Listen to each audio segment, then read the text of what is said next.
The real estate market is getting hotter by the day right now. But what does that mean for you if you're an existing homeowner, if you already own a home? Well, it means this. The amount of equity in your home is growing as well. This equity can be used to install a pool in your home, finish your basement, or replace your kitchen. So I'm going to run you through a quick exercise to show you how much accessible equity you could have in your home.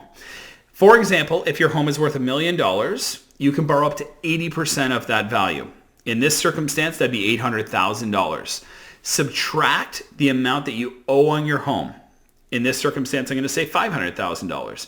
That tells me that we have about $300,000 in accessible home equity that could be used for things like renovations, finishing our basement, or investing in real estate. If you'd like to learn how to use your home equity, just click on the link below.